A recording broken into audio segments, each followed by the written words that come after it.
əleykum. Deməli, bu günləri biz mədə, bağırsaq polipləri haqqında bir yaxşı resept deyəcəm inşallah. Deməli, dəfələrlə olub ki, mənim yanıma gəlib xəstələr gəlibdir. Aparıb mədəsini gastroskopiya elətdirəndən sonra görüb mədədə 1-2 dənə polip var və gastroskopiya edən zaman həkim onu götürüb. Və 6 aydan 1 ildən sonra təxminən gedib yenə də yoxlatdırıb, görür ki, bu 5-6 dənə olub və yenə bunu götüzürüb. Və olub ki, yenə 5-6 aydan sonra bir dəfə də yoxlatdırında görüb ki, bütün mədə divarını bürüyən poliplər əmələ gəlib. Və bu hal bağırsaqlara da aiddir. Bağırsaqlarda da divertikullar əmələ gəlir və bəzən götürülür, bunu xəstələrdən götürürlər.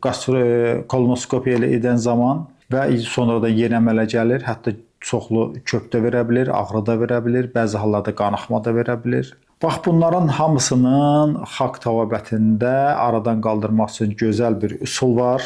Mən bu üsulu indi deyim sizə. İnşallah çalışın bunu həm də paylaşın. Bəzi insanlar heç bundan xəbərsizdir. Qoy insanlar bilsin, rahatlıqla istifadə eləsin. Deməli, 500 qram götürürük şüyüdün suyunu. 500 qram şüyüd suyu və 500 qram bal. Şüyüd suyu necə götürürük?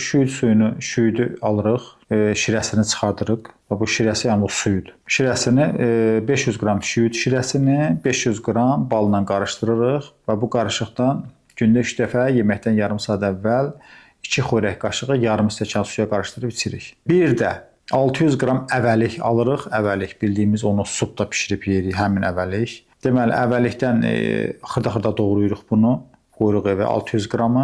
2 xörək qaşığı, dolu xörək qaşığı əvvəlik, 3 stəkan suda dəmləyirik və bunu içirik. Gündə 3 dəfə yeməkdən əvvəl 1 stəkan. Deməli, həm mədə polipləri, həm bağırsaq divertikulları olan zaman bu müalicəni davam edirik. Deməli, birinci balla şüyüd şirəsi 500 qram qutarandan sonra onu bir dəfə də hazırlayırıq və bunu da içirik, qutarırıq. Və bununla paralel həmin 600 qramlıq əvvəliyin dəmləməsini içirik və bundan sonra gedin yoxlatdırın. Baxın, inşallah görəsiniz ki, həm bağırsaq divertikulları, həm də mədə polipləri müalicə olunub, tamamilə əriyib, tamamilə aradan qalxıbdır. Bundan əlavə, şüyüd şirəsi ilə bal qarışımının bizə başqa nə faydaları var? Bunda əlavə element sizə bir xırda da olsa məlumat verim. Bütün hormonal pozğunluqlarda çox faydaları var. Əsasən də endokrin sistem xəstəliklərindən zob xəstəliyində.